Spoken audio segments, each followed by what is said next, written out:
কয়টা ইউনিভার্সিটি আপনাকে এই জ্ঞান দিবে, কয়টা কলেজ আপনাকে এই জ্ঞান দিবে? পৃথিবীর কোনো পিএইচডি থিসিস, কোনো মাস্টার্সের থিসিস, কোনো সিলেবাসে আপনাকে এই জ্ঞান দেওয়া হবে না যে শয়তান পৃথিবীতে আছে এবং আপনার অন্তরের উপর তার কন্ট্রোল ক্ষমতা আছে। নাই, পৃথিবীতে কেউ আপনাকে এই জ্ঞান দিবে না। কেন পৃথিবীর কোনো ইউনিভার্সিটি, কোনো সিলেবাস, কোনো কারিকুলামে বলা নাই যে পৃথিবীতে শয়তান আছে এবং তার থেকে আপনাকে বাঁচতে হবে? শয়তান এইভাবে কাজ করে আর আপনাকে তার বিরুদ্ধে এইভাবে যুদ্ধ করতে হবে, এরকম কোনো গাইডলাইন, কোনো সিলেবাস কেন নাই? এই জন্য যে যখনই মানুষ শয়তান সম্পর্কে সচেতন হবে, অসংখ্য ব্যবসা, অসংখ্য বিজনেস বন্ধ হয়ে যাবে। যদি আপনার সাইকোলজিকে ম্যানিপুলেট করতে না পারে, তাহলে যত সামাজিক যোগাযোগ মাধ্যম আছে যারা মানুষের মনোযোগকে ধরে রাখার জন্য জাস্ট মানুষের সাইকোলজি কিভাবে কাজ করে, কিভাবে মানুষকে ফেসবুক, ইউটিউব, টুইটারে ব্যস্ত রাখা যাবে এর জন্য গবেষণা করে তার ফিচার সাজায়। আপনি যখন নিজের মনের বিরুদ্ধে যুদ্ধ করবেন তখন এগুলো লস প্রজেক্ট, আর যখন আপনি নিজের মন মতো চলবেন তখন এগুলো প্রত্যেকটা প্রজেক্ট লাভজনক। যখন আপনি নিজের মনের বিরুদ্ধে গিয়ে পর্দা করবেন তখন ফ্যাশন ইন্ডাস্ট্রিজ বন্ধ হয়ে যাবে, আর যখন মন মতো চলবেন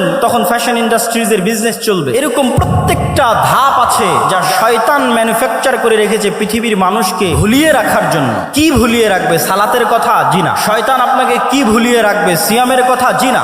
শয়তান আপনাকে ভুলিয়ে রাখবে মৃত্যুর কথা। আলহাকুমুত তাকাসুর হাত্তা যুরতুমুল মাকাবির। কবরে না যাওয়া পর্যন্ত আমার এবং আপনার মনে হওয়ার চান্স নাই যে আপনি মারা যেতে পারি। আজকের পৃথিবী এতটা ব্যস্ততম পৃথিবী, আজকের টেকনোলজি এতটা ব্যস্ততম, আজকের মোবাইল, আজকের টেকনোলজি, সামাজিক যোগাযোগ মাধ্যম মানুষকে এমন ভাবে আঁকড়ে ধরে আছে, অবৈধ সম্পর্ক মানুষকে এমন ভাবে আঁকড়ে ধরে আছে, ক্যারিয়ারের চিন্তা, দুনিয়ার চিন্তা এমন ভাবে আঁকড়ে ধরে আছে যে আপনি মাসকে মাস, বছরকে বছর চিন্তা করতে পারবেন না যে আপনি মারা যাবেন। হাত্তা যুরতুমুল মাকাবির। আর এটাই শয়তানের টার্গেট, যেন আপনি কোনোদিন ভুলেও স্মরণ না হয় যে আপনি মারা যাবেন।